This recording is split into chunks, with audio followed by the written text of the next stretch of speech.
This is the Detroit Sports Podcast Network.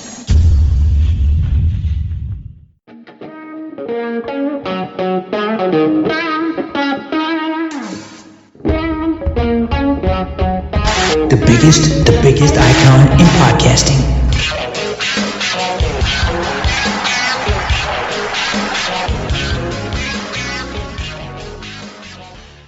Welcome in, everybody, to this week's edition of DocNJock. I am the Doc, John Macaroon. Joining me, as always, my guy Adam, the Jock Strozinski, here for a jam-packed podcast. Going to break down the Detroit Tigers being able to get a plethora of victories outside of playing the AL East. Man, if they didn't have to play the AL East, this could be a serious playoff contender. And the way in which things have shaken out, really kind of surprising. So when you play at that level that the Detroit Tigers have played at, especially with Eduardo Rodriguez and Javi Baez kind of turning things around after a shaky 2022 for Rodriguez and a crappy start to his career in Motown for Javi, things are looking up. And now with the Lions heading into rookie minicamp, lots of interesting things to talk about in regards to the roster, some things we're looking at with the rookies, maybe a little bit of dream roster building going on at All Lions and the podcast, so we're going to break it all down. And as always, the Red Wings get screwed again, and the lottery really, in the end, is just a big, huge waste of time if you're a fan of the Red Wings, because we'll tease it, because it's just, in the end, a big, huge disappointment, and we'll finish off the podcast, unfortunately, on a sadder note, but it will allow us to feel a lot better because, man, we're fans of Detroit all riled up when it came down to the NHL Lottery. But let's start on a positive note. The Tigers, cause we all thought that the team really, in the end, just lacked talent, didn't have any real discernible strengths. But when you look at the bullpen, when you look at what has been a bullpen that has started to gel and put together nice performances, outside of playing teams in the AL East, the Detroit Tigers have had a nice run of things, and they're in the midst of a series against Cleveland. They've won some series. They've played well. They're battling in games. So actually, at this point, following the benching of Javier Baez, this is a team that actually is drawing some interest. People are paying attention, and they're nearing 500. So when you look at this Detroit Tigers team, maybe the talk of their demise was premature. It's funny because anytime the Tigers have a pitching staff that's kind of worth a damn, the bats just really aren't there. And their stats on this season kind of reflect that, right? Like you said, bullpen has strung together a couple of games. And if you look at what they're doing at the plate, it's very middle of the road to bottom of the league. All that being said, they've been able to scrap out a couple of wins. And I think that makes them interesting, right? This team is not as bad as I think maybe we thought they were. But I don't know if this team has what it makes to necessarily make that run, has what it makes to necessarily push to make this division interesting. And let's be honest, the division that the Tigers are in is pretty abysmal. It's not very good. So I find this team to be interesting in the fact that they've kind of garnered my interest, but only to a certain extent, right? I wake up in the morning, I quickly go to my phone, I check and see if the Tigers won, and I'm like, all right, cool, and I kind of keep tabs that way. But the team hasn't garnered my interest enough to make me want to watch a game. Hasn't garnered my interest enough to make me want to go down to the ballpark. At this point, the team is doing enough to kind of keep me on the peripheral, but they haven't brought me in. Where are you at with this Detroit Tigers team? Has this win streak done anything to kind of change where you were at earlier in the season where you basically left them for dead? I left them for dead. I think the city of Detroit, except on opening day, left this team for dead. This team has rattled off a couple of wins. They look a little bit interesting. They're able to put together a couple of games here where they're winning. The pitching staff looks nice. The bats at points come alive. They're able to eke out wins. I don't think that they have really anybody fooled. I believe this is all done with smoke and mirrors right now. But have they done enough to get you brought back into the fold to where you want to make them appointment viewing? Yeah, they're interesting to watch, at least when you see when they go off the rails in that game where Jake Rogers had a grand slam and they make a move and then only to follow that up with a bunch of botched errors and falling back into bad habits. It was an interesting series against the Cardinals. They were able to get some timely hitting, but then when they do go off the rails, when they lost the second game in the series to the Guardians, they had so many men on base but couldn't close the deal with the clutch hit. Look, in the end, it's a team that is devoid of major league talent across the board. And it goes to show you that it is really true that Sparky Anderson did say that, hey, wait till 35, 40 games to give more of a well-rounded take. But in the end, the start to the season was abysmal. It got people's attention just how bad it was. And people didn't know what was, in terms of the Tigers, in terms of the attention to details. We talked about it. Javi Baez looked checked out. When you don't know specifically how many outs there are, that's like basically doing a podcast, talking for an hour and forgetting to hit record. That can't happen. It's unacceptable at the highest level. That should be the first thing you do when you start turning on the microphone and the lights is hit record. And luckily, over 10 years, I think maybe we did it once, if that. So, and I think what happens is people sometimes look at things in a completely black and white situation. When the Tigers started the year, I just think that maybe their confidence was really low. And then it just culminated in Javi Baez being able to, kind of skate through. And eventually, you can't do that at the major league level. When you don't know how many outs there are, it was funny at the highest level. And he ends up getting benched. And I think there are moments, sentinel moments in seasons where it sends like a seismic shift into the locker room, into a clubhouse. And that dugout saw, shit, if we don't perform, we're getting benched and we're going to be out of here. And I think collectively as a group, they got their shit together. Baez, still at times will swing at pitches way outside the strike zone, but his discipline has gotten better. He's raised his average into the mid-250s, and the pitching staff has kind of been a patchwork operation. Mm-hmm. So given what they have, given the lack of overall high-end talent, the other thing that we're going to talk about next is, my God, maybe, just maybe, Riley Green and Spencer Torkelson together, working it out, really trying to be guys that are going to be the focal point of your offense. If they get on a tear offensively, and then you combine that with Javi Baez, that makes it an interesting watch. It's not as abysmal as it was to start the year. So, and cuz I have to say it, kudos to baseball. You sped the game up 2 hours and 5 minutes. If it's a dud, you're done. You can check out, and you're not locked in for 4 hours watching a baseball game. So I think that's the best part of it all, is just how quickly it moves now. Yes, it makes it so that life is way better being a baseball fan, even if you're following a team that's not that good. Yeah, and look, I think more to your point, right? Like you said, if Riley Green and Spencer Torkelson can kind of figure it out and put it together. Look, I think this organization did both those guys a disservice, right? Especially Spencer Torkelson. Bringing him up so early, it really seems like it kind of shook any confidence he might have had. They essentially just threw him out on the field and they're like, look, go learn how to play first base and learn how to do all the things that a major leaguer does. Wasn't really mentored, didn't really have that coaching to kind of ease him in, to help him figure it out. They just threw him out there and expected him to figure it out. And look, that sometimes just doesn't work for certain guys. And obviously didn't really work for Torkelson. Now, it also didn't help that he kind of came up during a COVID year. That was when he should have been in AAA and really working through some of these kinks. Didn't really work out that well for him. If they can get things figured out and they can get going, I think all of a sudden you now have some foundational pieces. That's what we were expecting these guys to be. You were expecting Riley Green and you were expecting Spencer Torkelson to be foundational pieces for this organization to build upon. You'll have your guy in the outfield, you have your guy in the infield. And now if you can find that ace to be your pitcher, all of a sudden you've got a little bit to kind of work on and to kind of build around. It really hasn't happened. Maybe they figure it out. Maybe they put it together this year. It does seem when these guys are going, this team is going in the right direction. Again, I think a lot of this is smoke and mirrors. I'm not necessarily buying into what I'm seeing right now. I think the Tigers are helped out a ton by playing in the division that they play in. I think we all expected Cleveland to be a little bit better than what they are. Cleveland looks just as bad as Detroit right now. I think Minnesota is probably the best team in this division, and Minnesota's not even that good.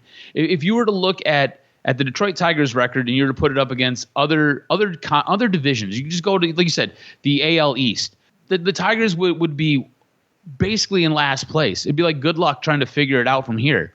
But the AL Central is so congested and it's so mediocre that this team, I think, has an outside chance to make this division look a little bit interesting. But again, I think it's a lot of smoke and mirrors. I don't think they necessarily get the job done. I think what you're going to use this year for is you're going to kind of figure out what you really have. You're going to find out what you really have in a guy like Riley Green. You're going to find out what you really have in a guy like Spencer Torkelson. You're going to find out what you really have with some of these other pieces and see where you can kind of go from here. See how bad it is. You remember when Steve Yzerman took over, and it was basically, I think it was like year 2, maybe it was year 3. They were looking to make a move, and he was like, look, we are not as close as I thought we were, and that's a couple years into it. I think with the Detroit Tigers, that's what you're using this year for. You're trying to figure out where you're at. I don't think this team has enough to make a playoff push. I do think they have enough to kind of cause a little bit of chaos in the Central Division, but all that being said, I still think they fall short. I think this year will be interesting to kind of see where these guys go, some of these younger talents, where they go, and then from there, just kind of try to figure out what you're going to do and how you're going to continue to build this team. Because right now, I like seeing them win. I think it's fun. I think it's interesting. I don't think they can continue to do this all year. I think this is one of those things where they get a little bit hot. I think this team might finish a little bit better than what we thought, but there's no way that they finish at 500. And if they do, I'd love to be proved wrong. But it's just going to be one of those things where hopefully this team gets warm through May and into June, and they kind of make things interesting come July. But I really don't think so. I think a lot of this, like I said, is smoke and mirrors. Yeah, it's also, too, what do you say to those that say, look, they're just playing shitty opponents right now? I mean, I think that's part of what baseball is, though. I think at the very, very top, you've got really good teams. And then I think the rest of it is like average to subpar teams. It's like you'll have like 5 or 6 teams that are really, really good. And then everybody else is just somewhere in and around 500. How many times have we seen a team like the Tigers get really hot?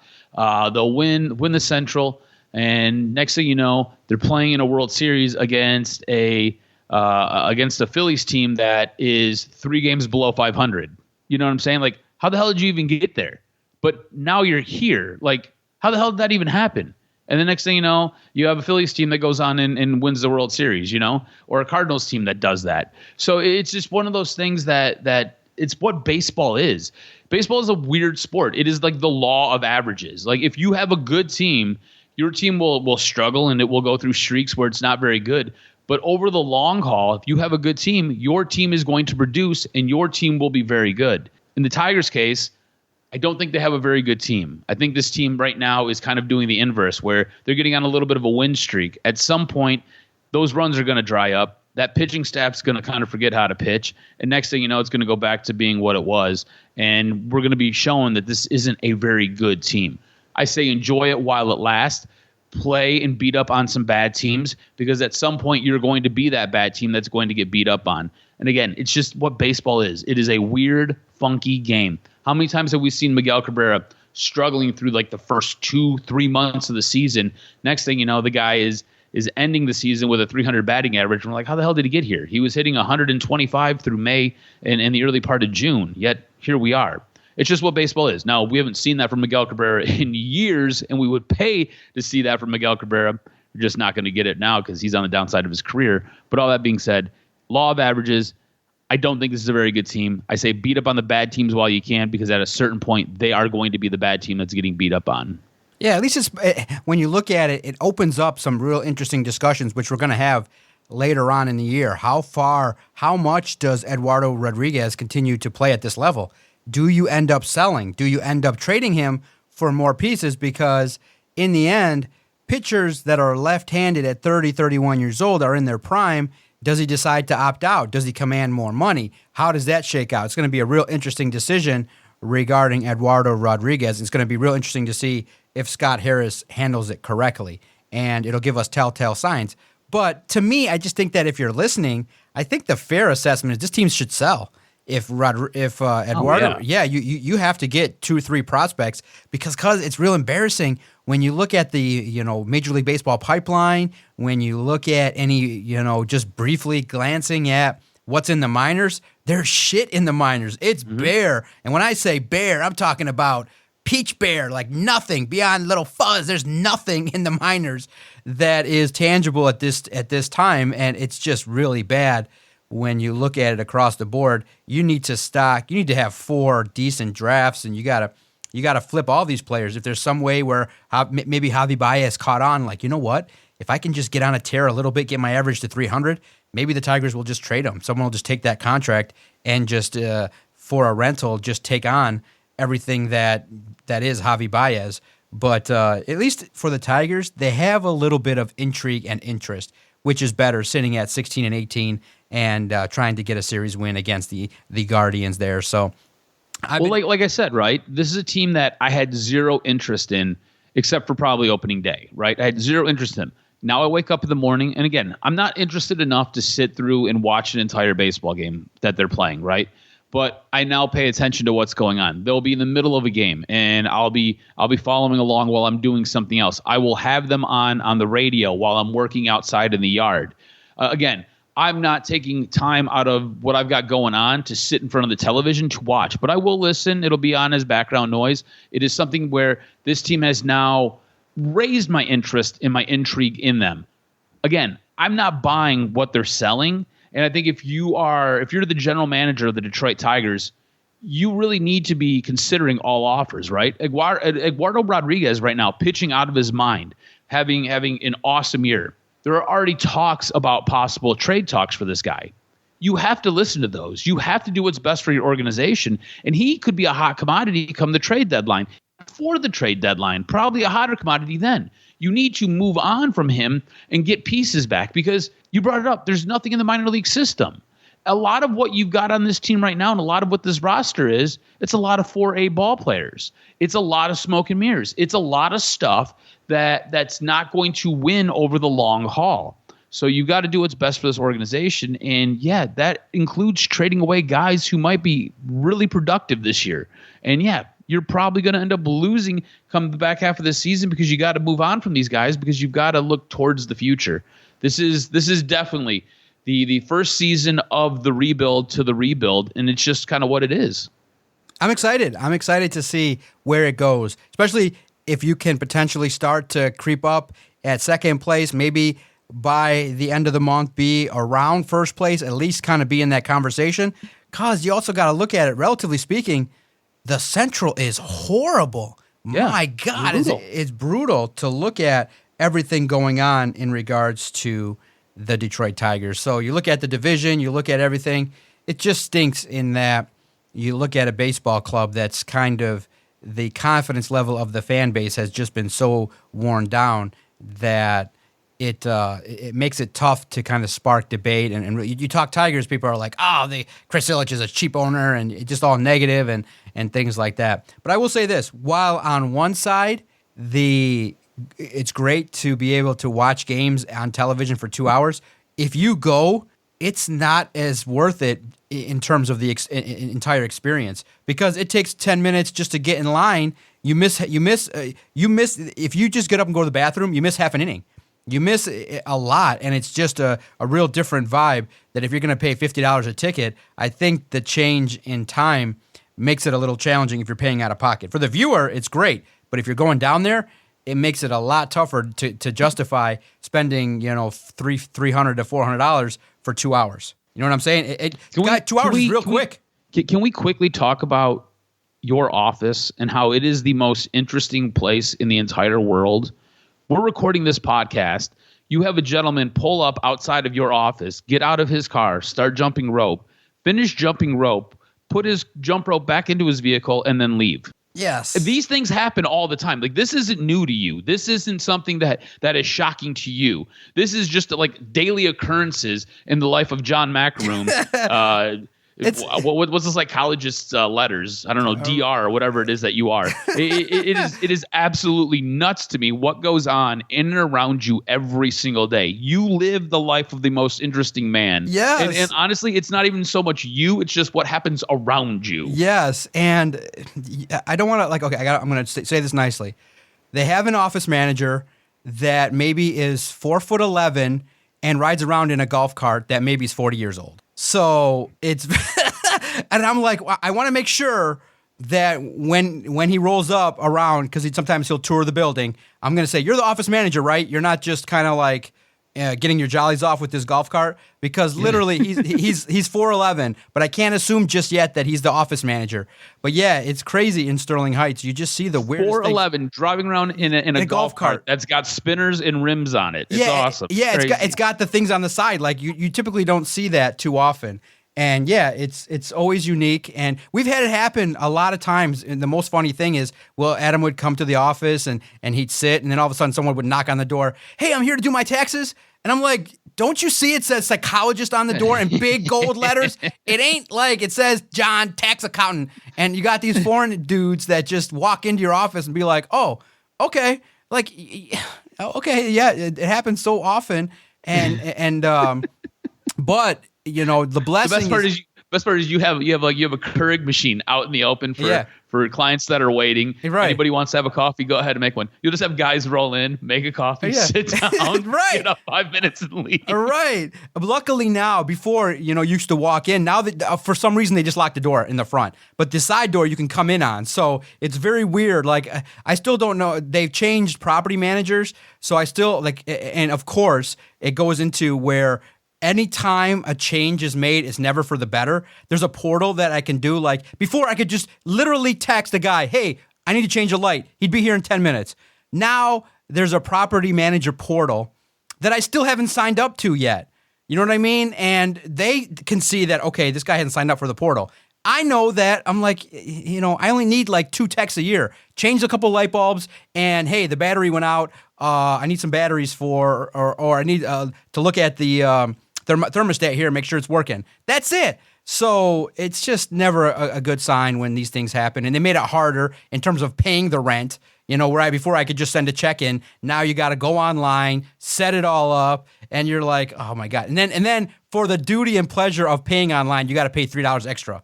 I'm like, okay. So that's how life rolls in an office setting. But the office has been great, man. It's still a good, safe environment. But yeah, weird stuff tends to happen in a psychology office. And, listen, I don't want to categorize, but, there's apartments behind me. And, certain people that tend to live in apartments for longer periods of time, you just worry about sometimes their stability or what they got going on and things like that. So, hey, it's tough sometimes. You do see weird things happening with people walking around and, walking in shorts in the middle of winter, and you're just like, okay, I'm going to keep to myself. I'm going to keep to myself right behind the apartments here, and I will say there is at times a lovely new aroma that will permeate through the back parking lot as well, so there's some maybe commerce going on, some horticulture that is happening here in Sterling Heights at a new level. So, and next thing you know, John is hungry. He's going to the Wendy's down the street. I'm going to the Wendy's down the street and the Target. And I'll be honest, it's been almost 10 years now being at this office. And it's great. Like, literally, it's perfect because I'm in the middle of, mini Arabia here. And you get, the funniest thing is my daughter finally saw it. A person at 14 and DeQuender, you have the middle lane and you have the 2 far right lanes. And most people tend to assume that you're going to turn right from the far right lane. Nope. Here in Little Arabia, people decide that from the left lane, they just want to turn. And you're like, what would have happened if I hit the gas here? I would have crunched into you. But no, they just feel the need to turn right from the left lane. And you're like, okay. Everyone here has their own driving rules, and they handle their business. And luckily, I'm surviving. Luckily, nothing bad has happened in regards to drama. But yeah, the one thing that is now weird is some preteens are working out in the gym. And so I'll be in a session, right? And I'll set the scene, no specifics, but someone will be like, man, I'm having a tough go. Work is not fulfilling. And then you got these 12-year-olds going, yeah,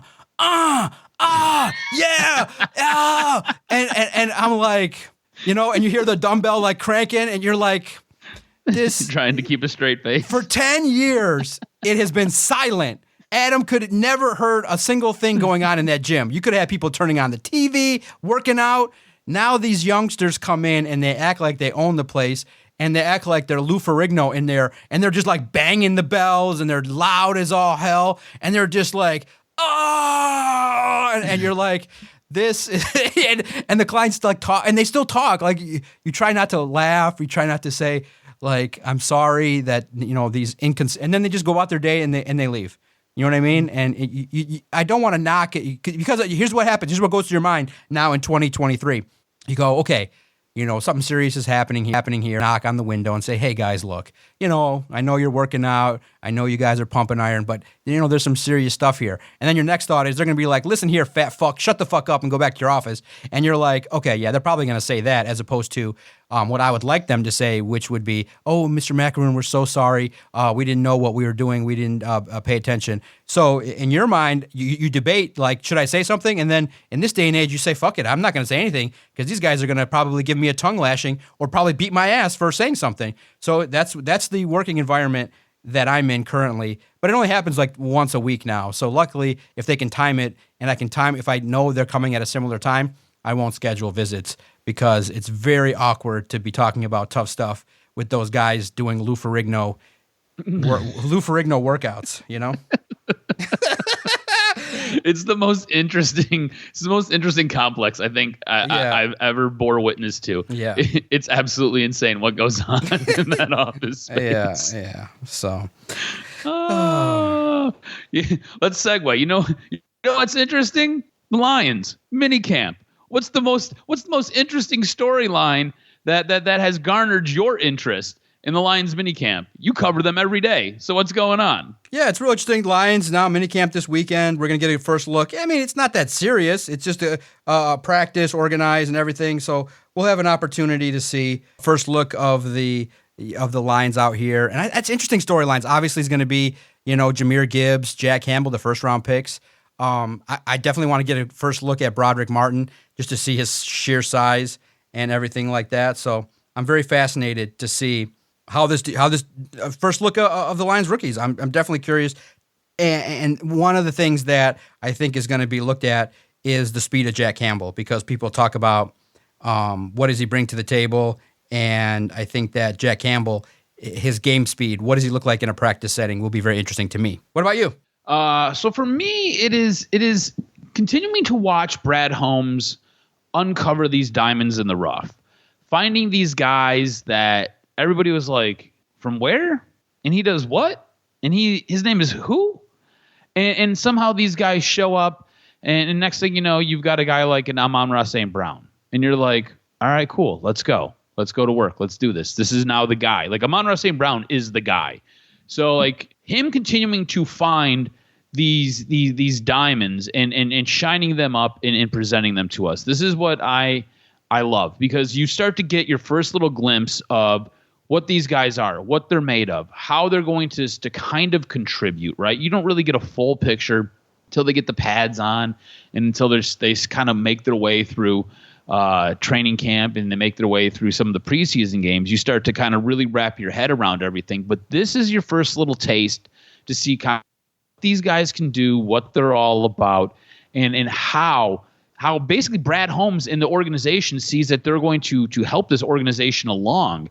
And I love watching what Brad Holmes has done with less thans, right? With less than talent and putting them into spots where they're starting to shine. I think that's probably the one thing that I'm really looking forward to when OTAs start off, because you look at a guy like just for instance, you look at a guy like a Charles Harris, right? Charles Harris was a guy that was starting to flame out, and the Detroit Lions were like, hey, come here, we'll give you a 1-year deal, we'll see what happens.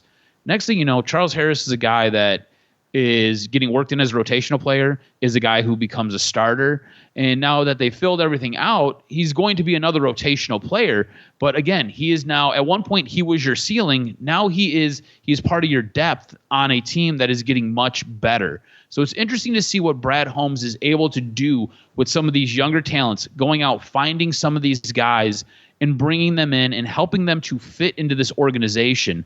And specifically with the minicamp, it's guys like you said, like Broderick Martin, all of us were shocked at what was given up to get him, right? And all of us were like, who? What? Like, this is the guy you're going with. This is the guy that this is the draft pick that you're going to spend. And this is the guy that you're going to spend that draft pick on to help this defensive line. This is the guy. So I think obviously interest there.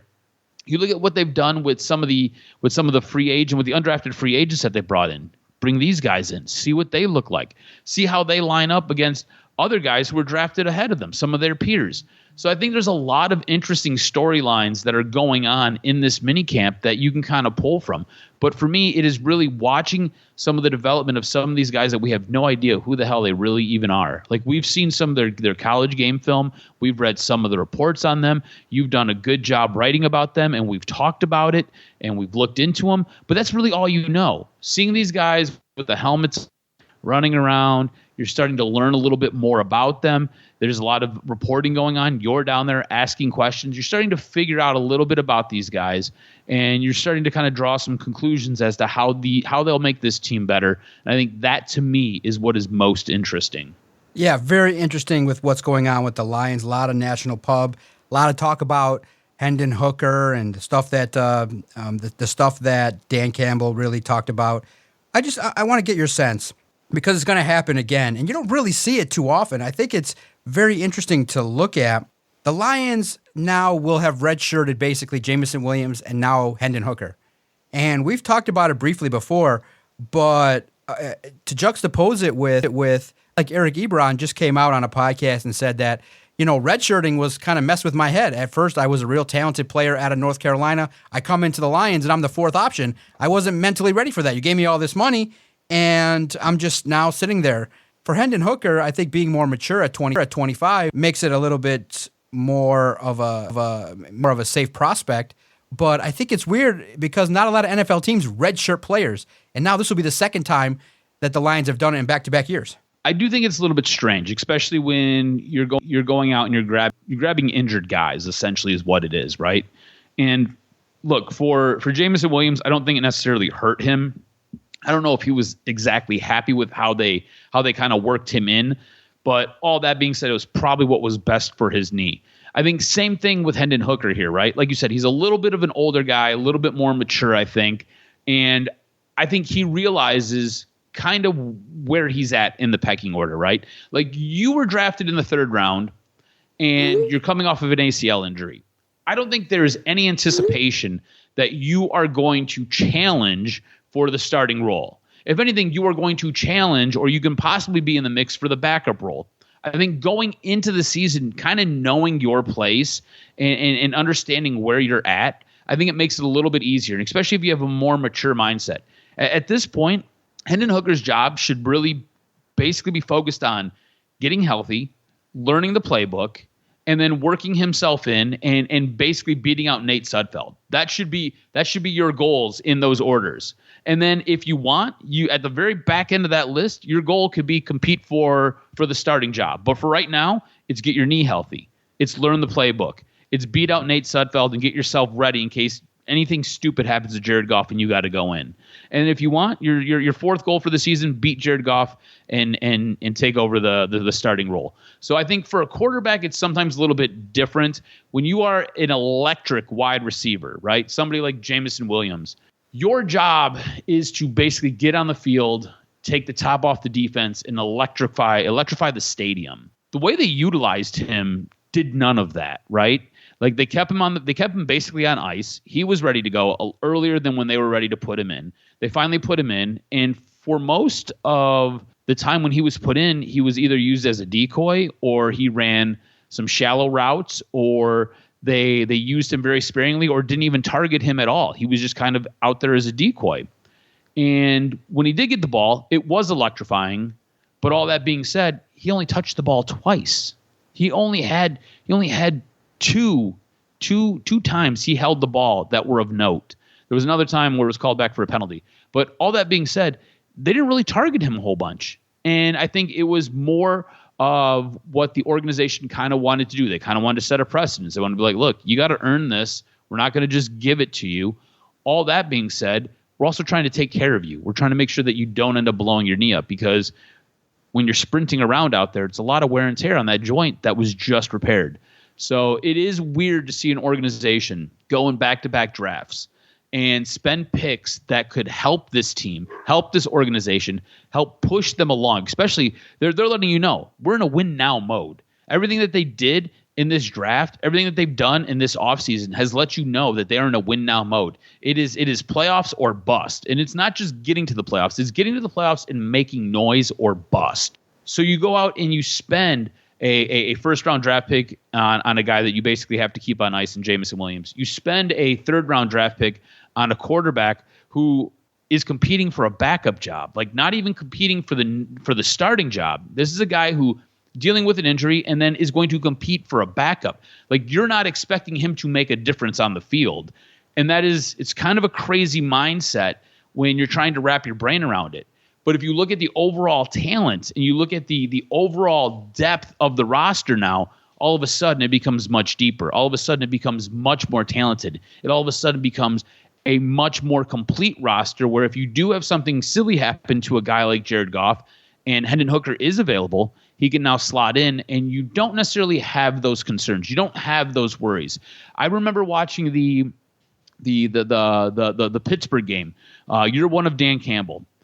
Jared Goff goes down in the middle of that game, and this was a game that was a complete slugfest. They had no kicker, and they had no quarterback, and this was a game that they should have won. It was back and forth, ended up going to overtime. This is a game that they should have won. And if you had a viable backup quarterback, you would have won that game. But you didn't have one. And you kind of compare that to what they've got going on now where, look, we've got Nate Sudfeld. I think we all feel okay with Nate Sudfeld. I don't think any of us are like, okay, cool, let's write home to mom about Nate Sudfeld. But I think Nate Sudfeld can get in the game. I think he can hand the ball up. I think he can maybe throw a couple of passes to help move the ball down the field.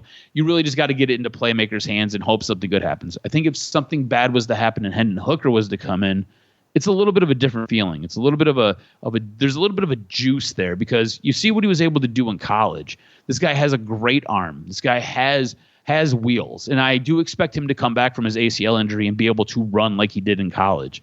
So I think there's a little bit higher of a ceiling on a guy like Hendon Hooker, probably a higher ceiling than is even on Jared Goff. And Jared Goff is playing really good football right now. So I think it just kind of adds to a talent pool on this roster.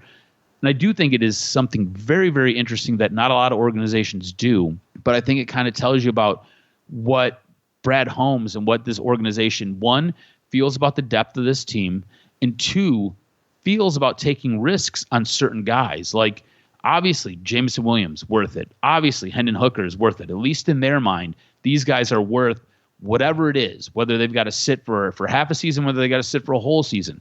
They feel that these guys are worth it, that when it comes time to play, these guys are going to be able to contribute. And I think it is a very interesting mindset for an organization to have, especially an organization that has spent the majority of its history losing and not being able to put studs on the field. You know, this kind of goes back to the draft day philosophy, right?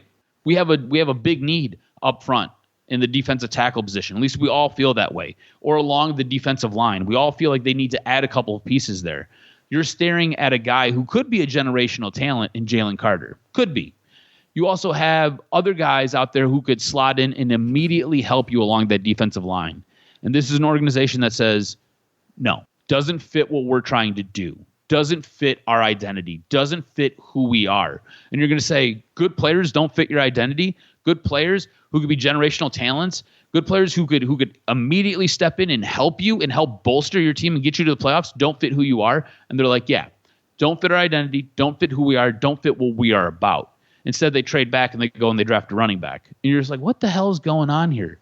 Like, I love the trade back, but you drafted a running back? Like, what the hell is this?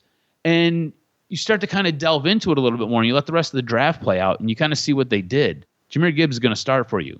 Jack Campbell is going to start for you. Brian Branch is going to be a rotational guy who's going to make plays for this team. Sam Laporta, he's going to start for you. Hendon Hooker, not going to start for you, right? But all of a sudden, you now have a contingency plan if something bad happens to your quarterback. You know, Broderick Martin, guy who you traded up for. There's going to be a rotational guy on your line. He's going to contribute. I just went through and I named 5 picks, and 4 of those 5 guys are going to play immediate roles on this team, with the 5th guy, Hendon Hooker, being a contingency plan if something bad was to happen to your quarterback. So you kind of see the mindset and what these guys want to do and how they're building their team. And I don't think they necessarily care if it's going to take a year for you to get there. They're willing to invest the time and invest the energy if it's going to make this team better. And I think it's an interesting draft philosophy. I think it's an interesting philosophy that this team has moving forward. Yeah, it's interesting in that they have a set type of player, and irregardless. And what's interesting too is pay attention. A Lions executive, not the GM, an executive is going to talk. The assistant GM is going to talk this weekend, so we'll get more of an insight because Ray Agnew is going to have has definitely had a say in a lot of the evaluations, and especially, namely, Hendon Hooker, because of that photo you saw at the Senior Bowl, where Ray Agnew definitely has had conversations and started to see what kind of player really intrigues the Lions. And obviously, hardworking, smart, understands quickly how to navigate through plays and really football-wise. So we'll see. We'll see if, Jahmyr Gibbs, when you look at what he does bring to the table, does he do enough? Now, as we were recording, the Lions did sign a defensive end, Christian Covington, and there was talk like, okay, did the Lions do enough on the defensive line? Well, clearly that they felt like they needed to do more. They needed to upgrade. They moved on from, they waived 3 players this week. They moved on from Demetrius Taylor, who was an undrafted free agent, played a game, but did not make his mark as well as maybe the Lions would have liked. And so they went to a veteran, 29-year-old defensive end, Christian Covington. Interesting, obviously a role player has the opportunity to step in and do the things that the Lions are looking for. But like we're all prone to do all the time, you look at, and because it happened with the Lions, DeAndre Swift, it wasn't looking like maybe that he was going to sign a long-term extension. So people saw that and they said, well, that kind of maybe is starting to signal that his time in Detroit's coming to an end. Similarly, and like all good reporters do, you start to realize, Quinnen Williams out there with the Jets is not happy. He wants a big-term contract. He wants 4 years, $90 million minimum. And the Jets are like, whoa, wait a minute here. That's a lot. You're maybe not as good as Simmons. Maybe you're not as good as other players. And so I said, wait a minute. Maybe the Lions might want to take a chance and take a stab at a very solid interior defensive lineman who recorded 12 sacks last year. Was I crazy? But it definitely did spark debate all over Detroit. I know that. Yeah, no, it definitely did spark debate. Look, I don't think the Detroit Lions are one player away. I think they are a couple of players away. And look, I like where your mindset was. Let's go out. Let's grab a guy who we can sign. We can extend. We've got cap money. We can do this. This is a guy who deserves a monster deal. He's a guy who can help transform that defensive front. This is a guy who you could go out and you can grab, and he's going to instantly make your defensive line better. All that being said, I have an issue with going out and trading for him, especially right now. I feel like the trade price would be a little bit steep.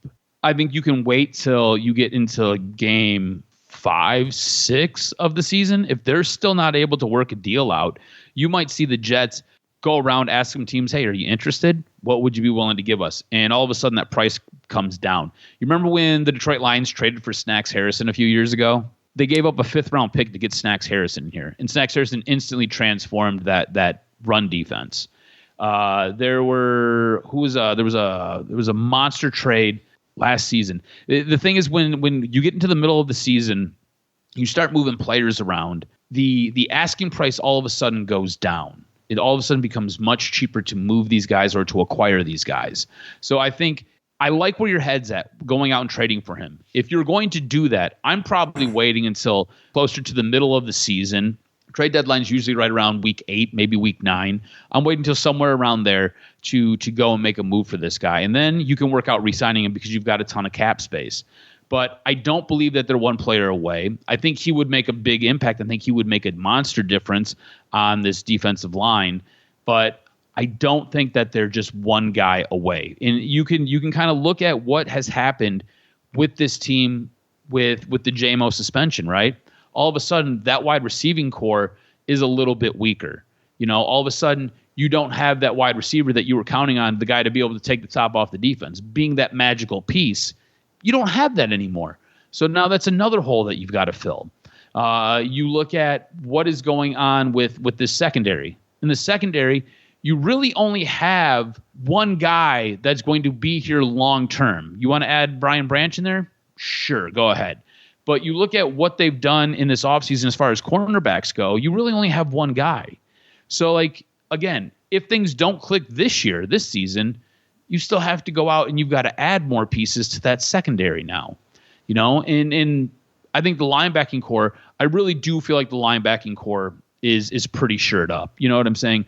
The addition of Jack Campbell, Anzalone, I don't anticipate Anzalone playing out his contract here. I anticipate the team cutting him probably after year 2. $9 million, I think, was his guaranteed cash. I do anticipate them cutting him. I do think it'll be more of a linebacking core of Campbell and Rodrigo, and then you can work in anybody else after that. But I think what you've got is you've got a team that is on the rise. I don't think they're one player away. So to go out and to trade what it'll probably take to get Quinnen Williams here and then to sign him to the contract that he's going to want, it just feels like it's a lot. It feels like it's a lot of resources that could be invested in other places for this team. See, here's the thing. What's the Lions' biggest weakness? Stopping the run, the interior of the defensive line. Who's to say that a 25-year-old monster along the interior, you're putting a lot of faith in Broderick Martin, who many believe is one-dimensional right now, that doesn't really rush the passer. They think he's a big-body defensive lineman that can play in the interior, that can just clog up the middle. I get that, but why not get a guy that can do that? And here's the thing that really made me, and to pull back the curtain, because, yes, we are prone at All Lions to kind of go through a lot of players and say, hey, why not the Lions? But this one made it so that I was a little more forceful in the story if you go read it, because when you watch tape, so when I saw that, obviously, that the Jets and him were far apart per the reports. So you look at his tape and you see what he can do. The sheer number of times that opponents double-teamed him made the Jets' defensive line violent and made them so much more explosive towards the quarterback. And then all I could picture was, do you know what Williams, even if you gave up one first-round pick and a second to get him, 25 years old, taking those double teams, the sheer number of double teams that he took from opponents, you know how explosive that makes Aiden Hutchinson? You know how explosive that makes Charles Harris and James Houston? You know how dangerous that makes a lot of... Then you realize, wow, now we can have Pascal and we can have Romeo Okwara. All these guys on the Lions can pin their tail back and get after the quarterback because you can't stop Williams. And if they... you have to pick your poison. And in my mind, if it's not him, if you can find somebody that can be that level of needing attention, it would make the Lions championship level defense just that quickly, because you incrementally make Aiden Hutchinson a 12 to 14 sack kind of guy. You make James Houston maybe a double-digit sack guy right away, and then you got the run game locked up with that secondary. I mean, we're now talking where you would instantly go from a team that's just kind of talking about entering the playoffs, maybe getting there, to saying, now I expect them to win 1 or 2 games and maybe even represent the NFC. That's how good Williams is and how big and stout and how much attention that he drew. So now the tough part is that, he wants that 4-year extension, and it's crazy because these defensive tackles are like, hell yeah, you all need us. They're getting at the high end, 4 years, $94 million. It's a little rich for my blood, but I'm not paying it. So that's why I think that's why a lot of people liked the story and a lot of people talked about it, is because people love the idea of it. They just don't want to pay the cost. But guys, if you pay the cost, and for you, cuz I know you don't want to pay it. I know you want to pay as least as amount as possible. Talent at the highest level. That's where the Lions are going to go. They're not there yet. And look, they're not there yet, but they should be there. I think he'd be worth the money. I think he'd be worth the money hands down. But it's what it's going to cost as far as the draft capital goes. The capital. That's where the big issue comes. That's why I'm willing to wait, see kind of what this team has as the season rolls along, and then you can add this guy, like I said, after week 5, add him week 6, week 7, all the way up to the trade deadline, and instantly that that amount, whether it be, say they wanted a second round draft pick, that's all of a sudden going to change a little bit. It's going to turn to a third, possibly a fourth. And if you're lucky, maybe it goes to a fifth. I don't think it'll go to a fifth, but maybe it goes to a fifth. You know what I'm saying? So instantly it is, you are, would you feel more comfortable about giving up a second round draft pick, or would you feel more comfortable with giving up a fourth round draft pick? I think every day of the week, you're going to want to give up that fourth round draft pick and keep the second. And that's just kind of where my thought process is. But here's a perfect example with the signing of Christian Covington. Okay. There's only so many times that you're going to go to, Kroger and get the $4 a pound steak. You know what I'm saying? It's just, it's good. It's nice. It does the job. It makes your family happy. It makes the in-laws happy. But damn it, once in a while, you want to go to Morton's. You want to have the steak that's flaming hot. You want to have it where it's professionally done and it cooks and it tastes good and it melts in your mouth. Even, you know what? You save up for 2 months and even you splash on the Wagyu. I've never had it, but everybody loves it. And I'm about to do it because I've seen it all over. And just to give you a little insight, I know what most guys scroll up. Now in my older age, hitting 44, some of us are about to hit 40. But now being that I've been experienced in that sense, being 44, I'm definitely loving the influencers in the food market that prepare food. And God damn it, this Wagyu beef is all the rage. And I'm going to try it. Damn it, I don't care how much it costs. I'm going to go and I'm going to get the juicy, very fat, very marble crystallized Wagyu beef. And it's going to be awesome. And I know the Lions are doing it they're trying to piece it together and they're trying to get 29-year-old veterans and pay them cheap and a lot of role players.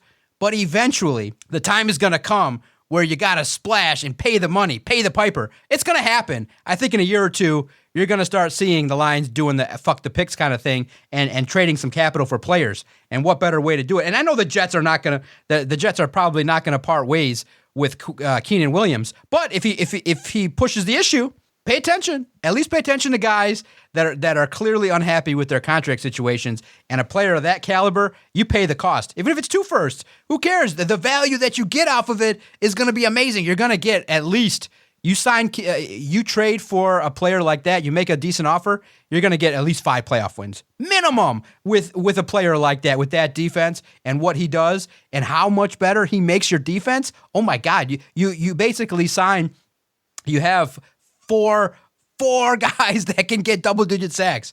It would be crazy. And it's a dream scenario. And guys, I get it. I when I say that, should the Lions pursue it, Brad Holmes at least called and said, hey, what would it take? And he's like, okay, yeah, we know you're not going to trade him. But at least they know he talked to him.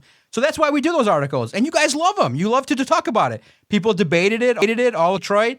And it was reasonable to talk about because it was a high-end player at the position where the Lions are deficient. But the Doc, went with Keenan Williams, and the Lions went with Christian Covington.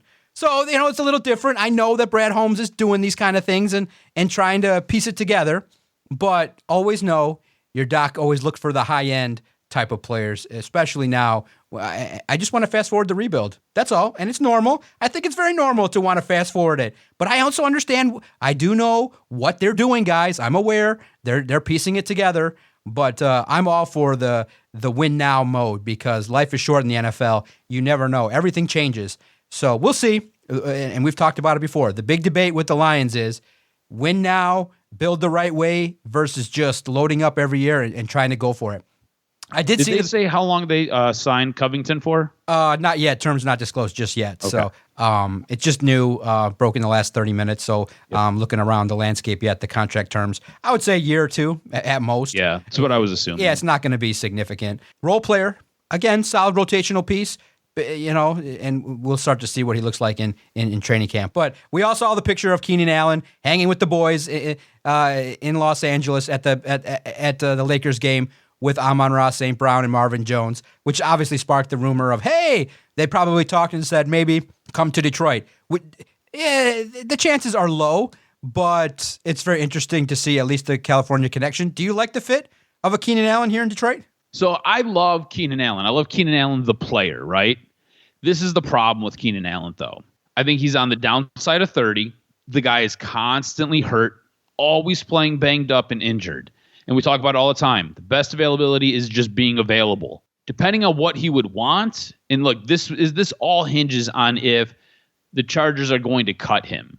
If the Chargers cut him, I would love for the Detroit Lions to be the first in line with a $10 million contract for him. That being said, I don't really want them to spend more than $10 million on this guy. Just because, again, I can't remember the last time he made it through an entire season. You know, it seems like every year the guy is hurt. Now, that being said, he's a big play wide receiver. This guy has sure hands. This is a guy who gets separation. This is a guy who understands how the game is played.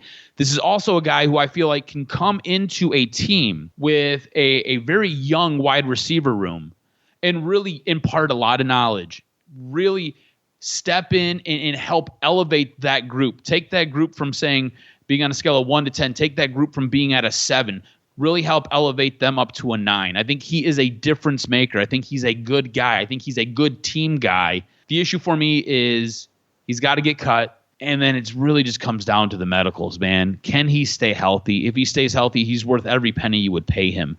I think he's a guy that a guy like Jameson Williams could learn a shit ton from and would become a better player because of it.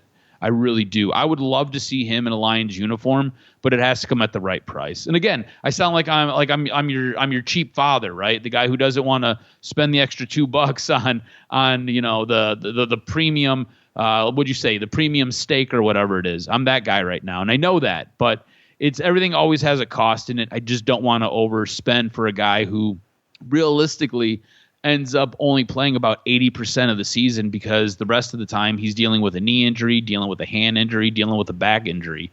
I just don't want to pay for something like that. But I think he would make an immediate impact on this roster.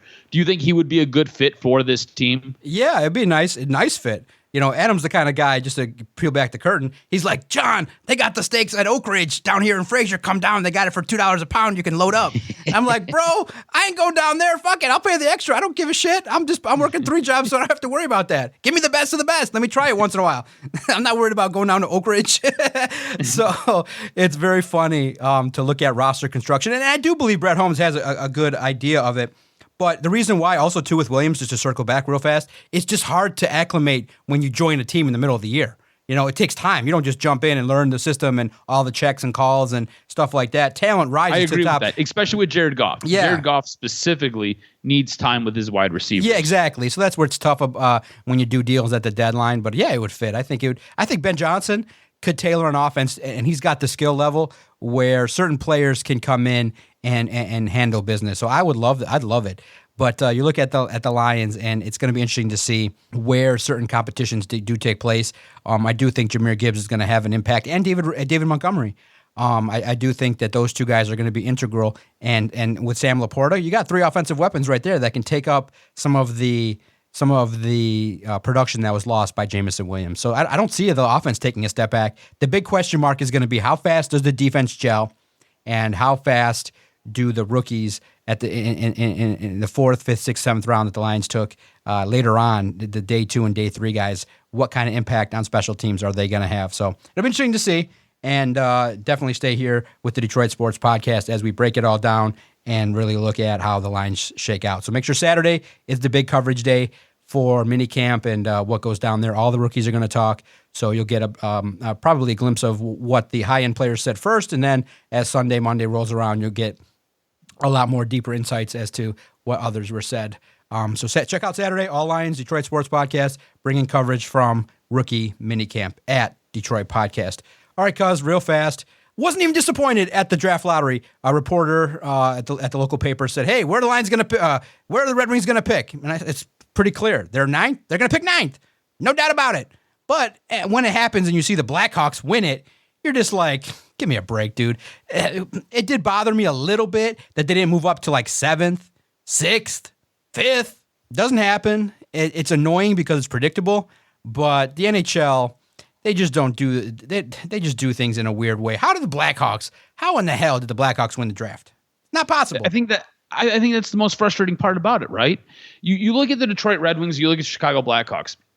Chicago Blackhawks have basically been the prostitute of the NHL for what amounts to one season. Basically, any team that played them could take advantage of them and jail sex them for 1 year.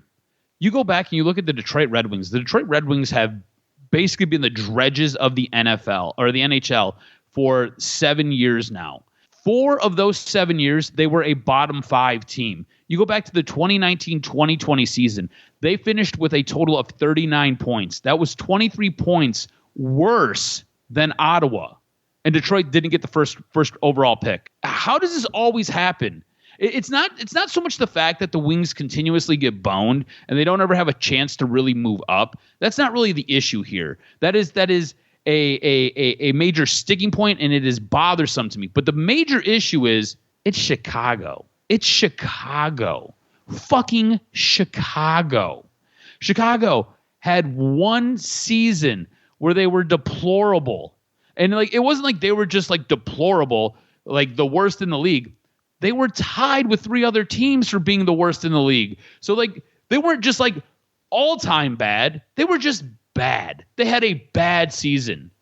Yet they are still able to get the crowning jewel. They're still able to get a generational talent. They're still able to get that first overall pick to do whatever it is that they want. It's unreal. You realize this is the second time Chicago has won the NHL draft lottery. You know what they did with that first one? They went out and they drafted Patrick Kane. You realize what happened this year? The Blackhawks sent Patrick Kane to New York. There's a good chance Patrick Kane comes back to Chicago this year. But they sent Patrick Kane to New York. His time in Chicago had come to an end. They were ready to move on. And they're like, he waived his no trade contract, and they moved him to the New York Rangers. And to get rewarded for all of this, Chicago now gets the opportunity to, again, draft a generational talent in Connor Bedard. It is so frustrating, and it feels so unfair sometimes to be a Red Wings fan. And look, Steve Yzerman is doing a great job. They've got 2 picks in this draft. This is supposed to be a really, really deep draft. This is supposed to be one of the deepest drafts that we've had in years. But all that being said, Detroit has 2 first-round picks, and then they have 3 second-round picks, and I think they have 2 third-round picks. So he's got a ton of draft capital to move around and do what he's going to do.